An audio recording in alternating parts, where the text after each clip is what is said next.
Voici d'hier à aujourd'hui, une capsule de Normand de Lessard. Normand nous présente des personnes ou des événements qui sont venus marquer notre passé en Beauce. Sur ce, bon visionnement. Allô tout le monde, ici Normand de Lessard et bienvenue à une autre capsule d'hier à aujourd'hui. Cette semaine, je reçois M. Robbie Johnson. Il nous parle de ses souvenirs de la belle Beauce, puisqu'il est un Beauceron. On regarde ce que ça donne. Bon visionnement. Robbie Johnson, Normand. une fierté de vous voir. Je suis content d'être ici, merci. Hey, c'est plaisant, puis en Ben plus, oui, pour parler de la Beauce, en plus. il y a quelqu'un qui me disait, là, Normand, on est à Nashville puis on regarde tes capsules. Il paraît Ben ça. oui, ben oui. Vous vous informez de ce qui se passe en Beauce. Ben oui, on s'informe toujours de ce qui se passe en Beauce. Robbie Johnson, tu es natif de quel endroit?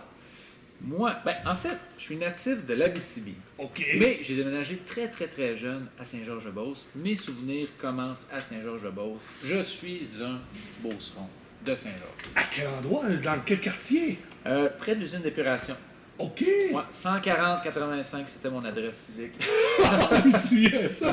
Et tes parents, ils travaillaient dans quel domaine à Saint-Georges? Mais ma mère, elle a fait de la couture, elle s'est impliquée aussi avec le Centre Femmes plus tard, mais elle était mère au foyer, elle s'occupait de nous. Mes parents sont séparés. Je connais pratiquement pas mon père, je le connais pas. En fait, j'ai aucune relation avec mon père. OK. Et c'est ça, mes parents se sont séparés, j'étais très jeune. Lui est resté où qu'il était. On est allé à Saint-Georges-de-Beauce pour se rapprocher d'un de mes oncles, qui est décédé vendredi dernier. Mais c'est ça, on s'est rapprochés. Puis on était avec notre mère. On voyait jamais notre père, on l'a jamais. C'est des choses malheureusement qui arrivent. Vous, Ben avez, oui, ça vous arrive. avez été école à Saint-Georges. Oui, oui. Ben Dites-moi oui. les écoles pour les gens vont aimer ça. OK. Oui, moi j'allais à l'école Arc-en-Ciel, OK. au niveau du primaire. Je suis allé à Notre-Dame-de-la-Trinité, dans l'Ouest. Aujourd'hui qui est deux rives. Ah là, j'ai Oui, aucune ça a changé. C'est rendu l'école deux rives maintenant. Ouais. Mais ça m'est arrivé quelques matins de manquer l'autobus et d'être obligé d'y aller à pied, de faire le grand U pour me rendre à Oui, ça fait un l'école. bon bout de chez vous. Ouais, ça fait un bon bout. Ça fait un bon bout. Puis ensuite à la polyvalente Saint-Georges. Après ça, vous avez eu des travails de jeunesse. Oui. Comme moi, Très j'ai jeune, passé j'ai- Beauce Nouvelle, Éclaireur. Ah, et j'ai vous? passé tout ça. Oui, Poste hein? Nouvelle, Éclaireur, Journal Québec, Le Soleil. Regarde, j'avais là. L'hiver, c'était super parce que j'avais un chien, Prince. Et lui, je l'attelais avec un traîneau. Je mettais les journaux dedans. Il m'écoutait pareil comme un cheval. OK. Je dis, bon, mais vas-y, là, il partait. Je dis, bon, mais va à gauche. Là, il allait à gauche. Puis il m'écoutait, puis il savait la run au complet. Il aurait pu la faire tout ça. Est-ce que c'était l'époque qu'il fallait prendre les pamphlets et les mettre dans chaque journaux un par un? Oui, la fin de semaine. Ah oui, c'était Je l'ai quelque vécu chose. cette Ouais, époque-là ouais, aussi. ouais. Vous avez travaillé aussi au McDonald's, tout à l'heure, on va y revenir également. Mais votre passion pour la musique country, Ouais. pas juste pour la musique country, pour la musique, comment ça a commencé? Ben, on a toujours, tu sais, la musique a toujours fait partie de ma vie. On a toujours écouté la musique. On avait une table tournante. On écoutait des vieux disques, des 33 tours. Des il y avait- micro-sillons. Des micro-sillons. Puis, ça, là, c'est comme en plastique noir. Il y a Mais ça des lignes revient. dedans. Ben oui, ça De revient. plus en Ben oui, plus. Ben oui, ça revient certain. Mais le son, la qualité du son, c'est incroyable. Là. On vit une expérience. On entend des choses là-dessus qu'on n'entend pas sur un MP3. C'est sûr et certain. Même sur un fichier de qualité là, audio qu'on va chercher sur iTunes, on perd au niveau de la qualité. Le feeling de regarder la pochette pendant que la oui. chanson joue, puis lire le texte, Ben, là. juste de placer l'aiguille, puis là, ça part. Puis, regarde, c'est vraiment un trip. Mais c'est ça, on écoutait des records. Il y avait du Johnny Cash, il y avait Dolly Parton, tu sais, il y avait Oak Ridge Boys, il y avait plein de choses. Alabama, puis regarde, ça faisait partie de notre vie. On écoutait CKRB. Oui, c'est vrai. 1460. Mais la musique a toujours fait partie. Puis on achetait les cassettes aussi, toutes ces choses-là. Ça a toujours fait partie de ma vie. Mais moi, c'est vraiment été Garth Brooks qui a confirmé mon amour pour la musique country. Tu sais, j'aimais déjà beaucoup la musique country, mais ça, Garth Brooks, ça a été le coup fatal, vraiment, avec ses textes. Il te parle, il y a quelque chose qui se passe quand tu commences une chanson de Garth Brooks. Puis c'est venu me chercher, comme beaucoup de gens. Regarde, c'est un des meilleurs vendeurs au monde de tous les temps. Donc, ça a commencé avec ça. Et après ça, là, vous avez dit, bon, j'aime la musique, j'aimerais ça faire carrière là-dedans. Comment ça a commencé le début de carrière? OK, bon, moi... J'en pose des questions, hein, c'est pour les c'est Beaucerons. parfait. Moi, j'étais représentant sur la route. OK? Je vendais des produits industriels, des gasquettes, de la À quel domaine? graisse. Pour quelle compagnie? C'était pour Robco, OK. une compagnie de Montréal, une compagnie centenaire. Puis eux, ils étaient beaucoup dans les pâtes et papiers, les alumineries. Donc moi, je visitais des alumineries, des pâtes et papiers, toujours intimidant quand tu sais qu'il y a beaucoup de gens qui sont morts dans cette industrie-là. Tu rentres à l'entrée, il y a un poster avec le nom de tous les gens qui sont morts à cette usine-là. Donc c'est un peu, c'est pas très rassurant. Mais j'étais représentant sur la route, mais j'ai toujours chanté, j'ai toujours composé des chansons. Puis à un moment donné, ma conjointe décide, avec la belle famille, de passer le chapeau, de ramasser des sous pour me payer une session d'enregistrement en studio pour faire un démo d'une de mes chansons. Et là, moi, c'était le pire cadeau de Noël à vie. Moi, je me voyais pas du tout comme un chanteur, encore moins un artiste. Et là, je suis allé en studio pour faire plaisir. J'ai décidé de faire une chanson que j'avais composée, I'll Be There, Rockin' and Rollin', une chanson country rock, pour que le band qui était là ait du plaisir. Pas pour faire un hit ou pour dire « Hey, moi, je fais un... » Tu sais, c'était juste pour avoir du plaisir. Mais cette journée-là, je suis sorti de là en paix avec moi-même. J'écoutais ma chanson dans le CD, dans la radio. Une fierté. L'auto. J'étais « Hey, t'es là pour ça. C'est ça qu'il faut que tu fasses. » Donc, ça a commencé comme ça. Ça a joué dans les radios de plus en plus? Non, pas même du pas. tout. Non, celle-là n'a jamais joué dans les radios. En fait, la seule façon de l'entendre, c'est de venir voir mon spectacle. Donc, je vous invite à venir voir mon spectacle, vous allez l'entendre. Et c'est ça, c'est qu'on a mis ça sur YouTube. J'ai fait un petit vidéo, un montage vidéo, on a créé une page Facebook. Et là, ça a commencé à jouer, des vues, tout ça sur YouTube. Il y a des gens, Tom Roach qui m'a contacté, mais avant ça, il y a plein de monde de Nashville qui m'ont contacté, mais c'était jamais sérieux là-dessus. Plus des requins. Mais là, lui, il m'a mis en contact avec Jimmy Nichols, qui travaille avec Faith Hill, travaille avec... c'est lui qui joue le piano sur les albums de Carrie Underwood. Okay. C'est un génie, c'est un producteur, puis il travaille avec Reba McEntire, il a même travaillé avec Elton John. Non, c'est un génie à Nashville, il est vénéré. Puis, c'est ça, on a commencé à communiquer avec lui, j'ai commencé à faire des voyages, je suis allé le rencontrer, puis ça a commencé comme ça. Hey, bravo. Moi, en plus, vous avez quelque chose que... Je suis un fan de David Letterman. Ah, ben oui. Je l'ai suivi du NBC, au CBS, au complet. Ouais. Tu as eu la chance de le rencontrer et de faire son émission. Parle-moi un petit peu, là. Je le crois pas. Parce que moi aussi, j'écoutais les shows, Top 10 List et tout ça. Regarde, je le croyais pas. Même, on a acheté les billets d'avion à la dernière minute. On disait, regarde, ça se peut pas, il va nous canceller, puis ça arrivera jamais, on va aller là pour rien. On achète les billets, embarque dans l'avion, on se dirige vers New York, puis on y croit pas. Tu sais, ma conjointe et moi, on y croit pas du tout. Puis je le regarde aujourd'hui, je le crois pas encore. C'est le Ed Sullivan Theater. Là. Ben oui! Tu sais, les Beatles ont été c'était découverts là. Elvis Presley. Regarde, c'est gros. Les fantômes étaient là. Oui, les fantômes étaient là. Puis en plus, j'ai joué avec Paul Schaefer, le CBS Orchestra. Oui, qui est un Canadien en plus. Oui, un Canadien. Ben oui, bon. Hey, tu connais ça? Oui, un petit peu. Oui, j'étais un fan, comme je dis. oui. Là. Aujourd'hui, nous sommes en 2016. Quels sont vos projets? Ben moi, 2017, il y a de la tournée radio pour supporter le single Together, qui va super bien dans les radios aux États-Unis. On était dans les plus ajoutés dernièrement.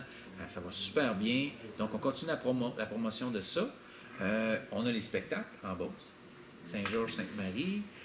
Ensuite, au printemps, je reviens ici, avec plaisir, faire une tournée de spectacles. J'ai le Capitole, j'ai à Montréal, j'ai l'Étoile, Banque nationale à Montréal, j'ai le Zénith, j'ai le Saint-Denis 2, j'ai plein... En plus, je vais avoir plein de festivals qui vont s'ajouter à ça. Je me suis associé avec evenco.ca. Donc, ça me donne une bonne raison, ça me donne une bonne excuse pour revenir au Québec. Est-ce que c'est intimidant de jouer ici à Saint-Georges devant les siens? Alors, j'ai tellement hâte.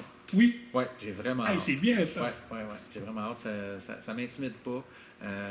Au contraire, j'ai super hâte, puis on va s'amuser. Parlant de Saint-Georges, vous avez fait une annonce publicitaire de McDonald's qui explique un peu votre début dans votre carrière. Oui. Ça a été tourné ici à Saint-Georges. Oui, à Saint-Georges. Si vous permettez, on va regarder l'annonce et on va revenir après ça. Il y avait toujours une trame sonore dans ma vie, étant donné que j'étais toujours à écouter de la musique. Je rêvais beaucoup, mais toujours en pensant que c'était impossible, que je le tenais pour un petit pain, que je ne méritais pas.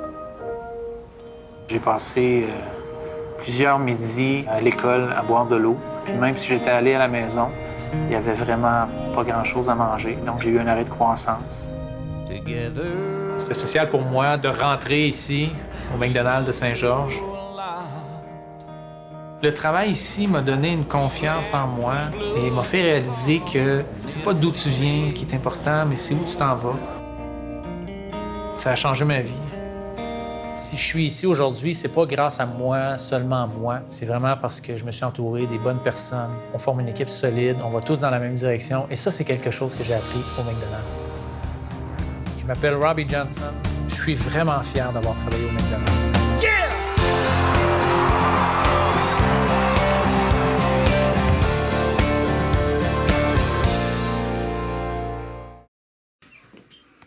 Donc, c'était l'annonce du McDonald's. Oui. Vous avez travaillé avec des gens de Saint-Georges, évidemment. Oui, j'ai travaillé avec du bien bon monde. Les gars les plus travaillants que je connais. Les jumeaux Fecto. Vraiment, là. Regarde, j'ai appris d'eux autres au McDonald's. C'était des professionnels. Eux, ils se donnaient corps et âme, vraiment. Il y avait ça tatoué sur le cœur, puis c'est un super bel exemple. Ça m'a appris à bien travailler. Je veux dire un gros merci pour ça. Ouais, on a appris des bonnes choses au McDonald's. Oui, C'est ça. On devient entrepreneur à avoir appris à travailler au McDonald's. exactement. Ouais. Et Éric, tu avais quelque chose également à dire à M. Robbie? Robbie, vraiment, on est fiers de ce que tu fais. Ah. Tu représentes très bien la Beauce en chanson. Merci Vraiment, beaucoup. là. Robbie, mais bravo. Merci beaucoup. Merci.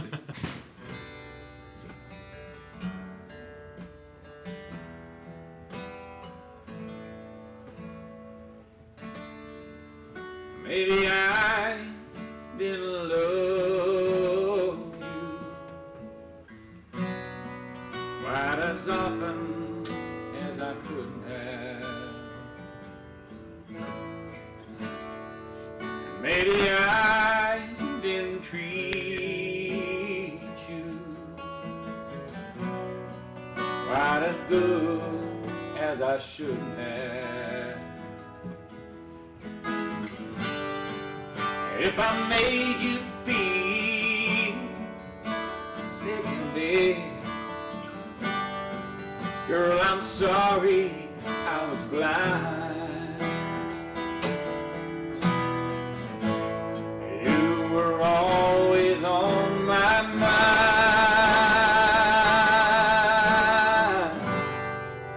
You were always on my mind.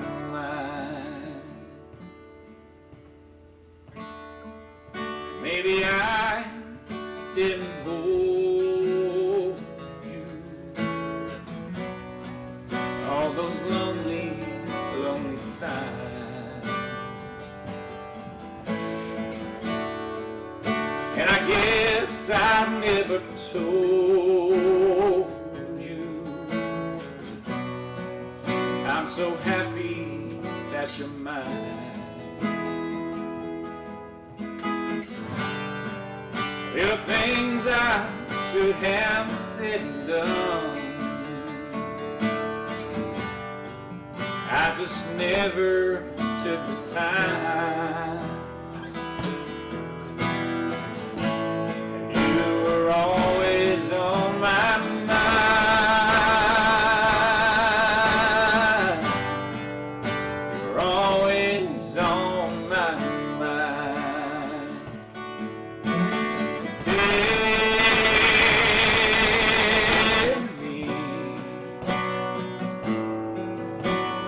Tell me that your sweet love hasn't died.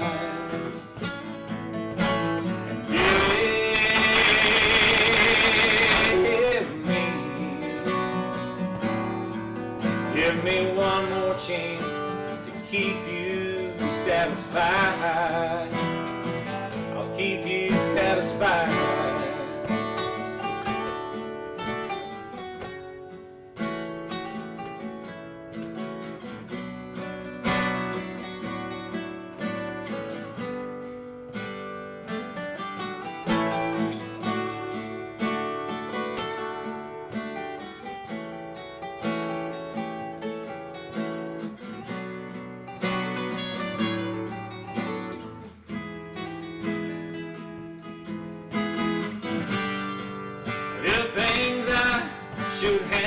said and done,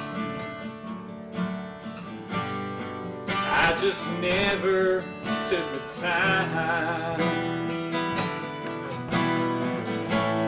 You were always on my mind.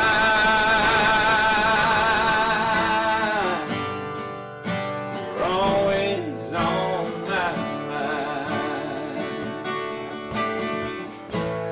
You were always on my mind. You were always on my mind.